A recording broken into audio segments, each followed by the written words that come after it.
Zero आवरच्या या एपिसोडमध्ये आम्ही आलो इंदापूरमध्ये. इंदापूरमध्ये सध्या आपल्याला कल्पना आहे आषाढी एकादशीचा सोहळा आहे आणि या अनुपम सोहळ्याला अनुभवण्यासाठी ज्ञानोबा तुकोबांच्या आणि अनेक सर्व संतांच्या पालख्या निघालेल्या आहेत. आम्ही तुकोबांच्या पालखीला त्यांच्या मागे जात आम्ही इंदापूरला पोहोचलो, जिकडे त्यांचं रिंगण आपल्याला कल्पना आहे. एक इंदापूरमधलं रिंगण असतं, अश्वरिंगण असतात, सेवेकरी असतात, अनेकांची रिंगण तिकडे पार पडतात. तर आम्ही इंदापूरमध्ये आलो मुक्कामी आणि तिथे जो सोहळा आम्ही अनुभवला तो आम्ही दाखवणार आहोत.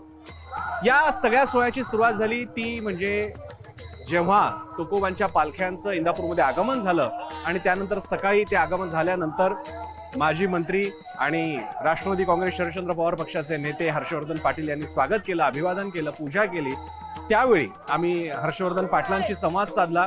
त्यांच्याकडून वारी म्हणजे काय, अनेक पिढ्यांपासून इंदापूरमध्ये जेव्हा तुकाराम बुवांची पालखी येते त्याची सेवा ते बजावतात, तर हा अनुभव कसा असतो याबद्दल संवाद साधला. पाहूया.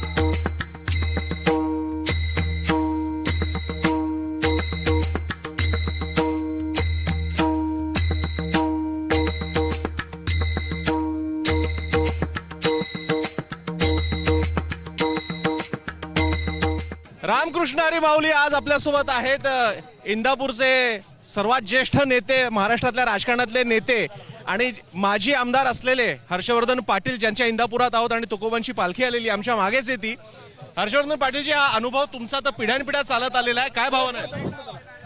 हा एक अभूतपूर्व आणि एक आनंदाचा अशा प्रकारचा हा क्षण असतो आणि दरवर्षी आम्ही जगद्गुरु संत तुकाराम महाराजांच्या पालखीमध्ये आम्ही चालत असतो. मला असं वाटतं हे जगातलं एक वेगळं आश्चर्य आहे आणि लाखोच्या संख्येनं आज या ठिकाणी भाविक जमतात आणि खूप मोठी श्रद्धा पांडुरंगांच्या चरणी आज ह्या राज्यातल्या सर्व भाविकांची आहे. काय नेमकं आता दर्शन घेताना मनात मागण्या, विठोबा रायांकडे तर तुम्ही जालच आषाढीला, पण त्यापूर्वी मनात इच्छा काय, अपेक्षा काय?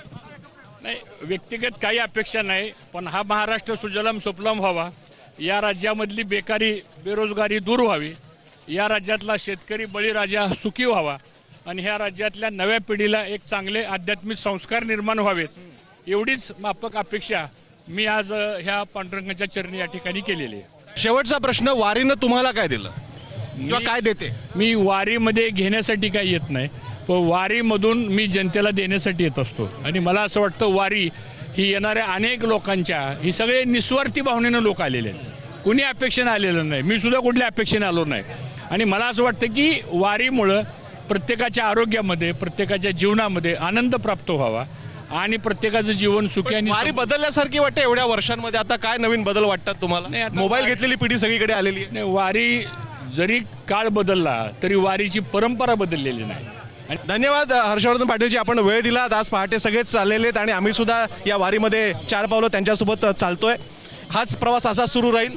सोबत राहा, पाहत राहा एबीपी माझा.